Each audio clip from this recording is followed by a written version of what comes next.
Welcome to this edition of Head to Head. I'm your host, Cam McKinney, and this is episode number 330 of the podcast.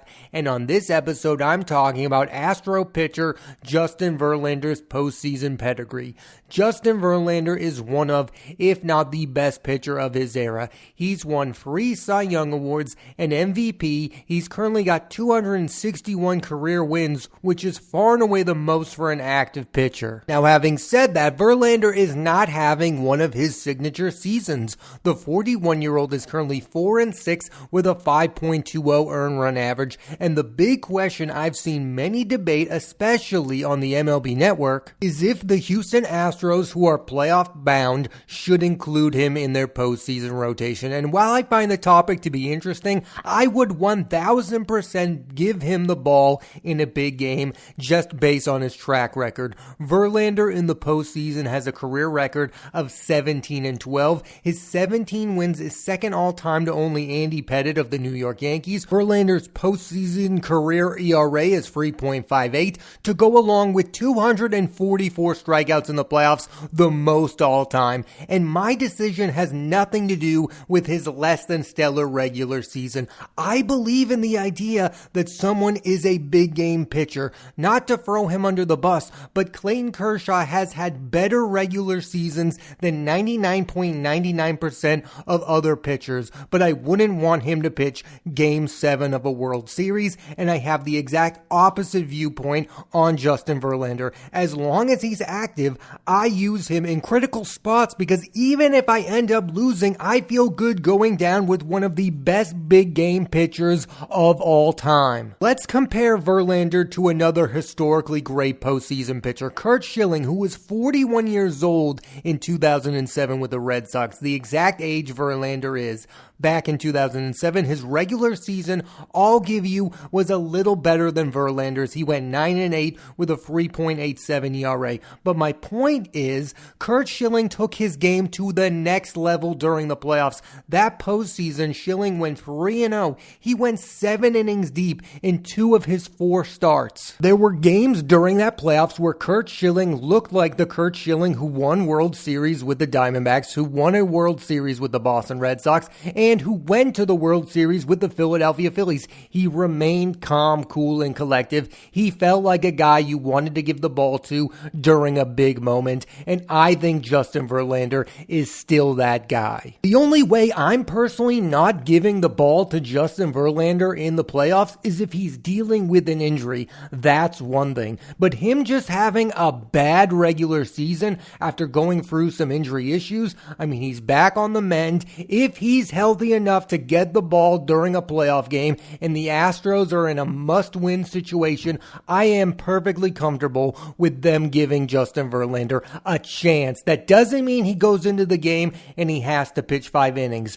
Just see what Justin Verlander can give you, because I think he can give you something that the Astros just don't have on the roster other than Verlander, a big game pitcher. And not to go on a tangent, but yes, the regular season stats is a big reason why people believe Justin Verlander is one of the best pitchers of all time. But I believe what is overlooked about his career is that postseason factor. My favorite starting pitchers of all time are the big game pitchers. They're the Curt Schillings. They're the Josh Beckett's. They're the Oral Hershiser's. They're the Justin Verlanders. They're the John Lesters. There's these guys who you just want to have the ball in the biggest moments, no matter how good or bad they were during the regular season. You know that they can handle that big moment in October. Here's a great example of this. In 2005, El Duque, Orlando Hernandez, was just okay with the White Sox. He went 9-9 with a 5.12 ERA.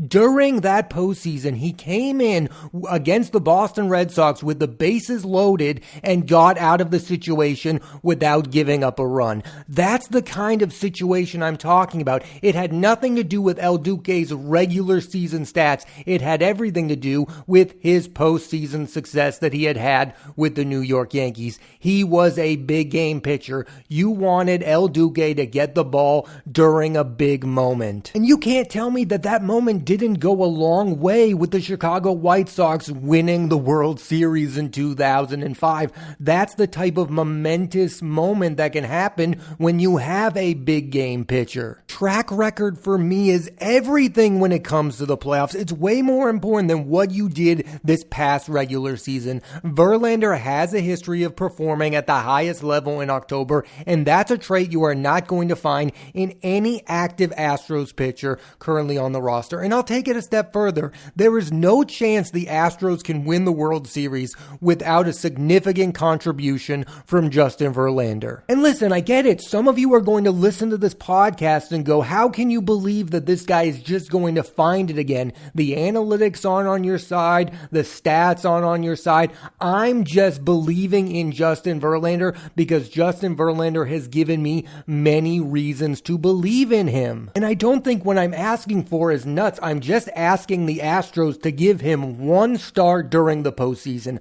Pick a game, give him a start, and see if the old Justin Verlander can come back around. And hey, if I'm wrong and he gives up a few runs, you can be done with him. But you got to give this guy a chance. If any starting pitcher deserves a postseason start this coming postseason, it's Justin Verlander, because he could be the difference between the Astros making the World Series and not making the World Series. He is that big of a factor in my mind. Because if the Astros can get the old Justin Verlander back, they can become one of the heavy favorites to win it all, because that's something that the other teams are lacking. Yes, the Philadelphia Phillies have Aaron Nola and Zach Wheeler. They are not on that Justin Verlander category of big game pitchers. The Dodgers are without a real postseason ace. Nobody believes that Clayton Kershaw is going to play a big factor. Tyler Glasnow is out. The Astros have a real opportunity to win the World Series, and I think that opportunity,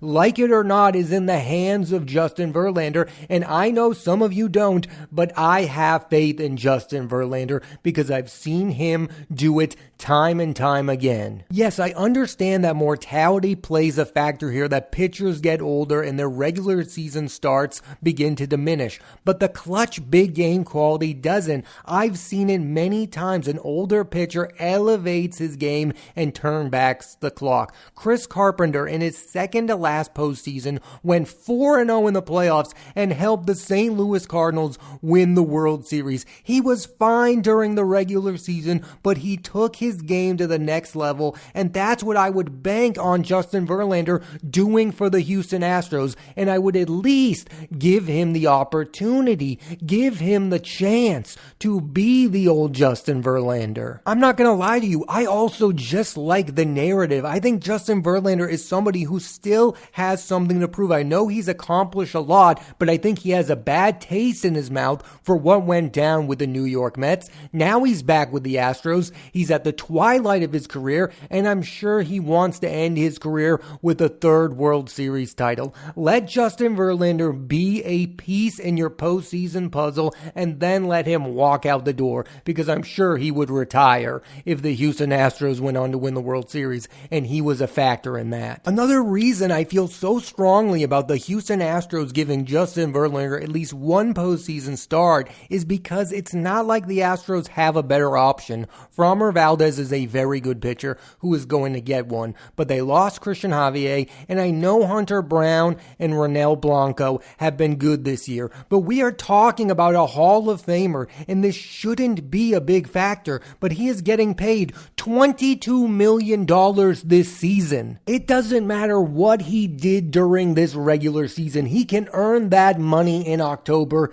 Give him the opportunity to earn that money, because you know Justin Verlander is determined, that he wants to do it, that he's motivated. The Houston Astros have 2 World Series titles in a huge part due to Justin Verlander's contribution. At the very least, give him an opportunity to get you a 3rd World Series title. I don't think that's a big ask. ask. Yes, logically, it kind of makes sense if the Houston Astros don't give Justin Verlander a postseason start because he's been away for 2 months and their young pitchers have emerged. But them emerging does not mean they are going to pitch this effectively during October against the best opponents, against Aaron Judge and the New York Yankees in a big situation. I don't know how much faith you're going to have in those pitchers to get those big outs. Do you know who I have faith in getting those big outs? Justin Verlander. Based on his reputation, he has earned the right that you never can second guess when the Houston Astros give him the ball.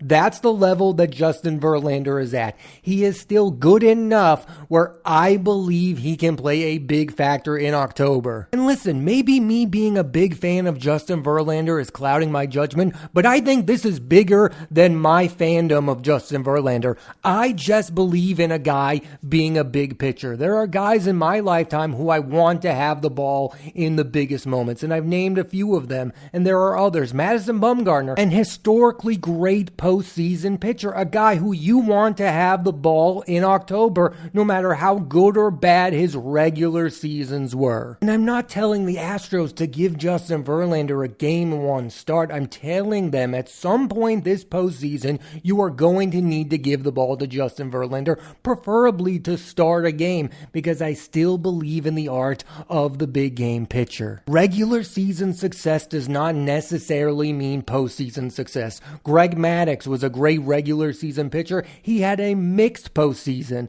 Roger Clemens was a great regular season pitcher. He had a mixed postseason career. What the Astros should do, and what I think they will end up doing, is giving Justin Verlander every opportunity to play a factor during this postseason, because I think deep down they know they need Justin Verlander if they want to be a World Series winning team. I also just look around the league and I go, there are other teams who would use Justin Verlander in the postseason. Like, could you imagine if Justin Verlander was on the New York Yankees right now? I mean, what's going on with Garrett Cole? Do you feel great about him during the postseason? Do you feel great about Carlos Rodon? I know those guys have had some regular season success, but Justin Verlander has done it during October, and that is different. Yes, I understand you can say that Justin Verlander has not been very good this regular season, that he had been dealing with an injury, that he was gone for 2 months. I understand that, and I agree with that. That means that I wouldn't pitch Justin Verlander much the rest of this regular season, but when it comes down to crunch time, there's nobody I'd feel better giving the ball to.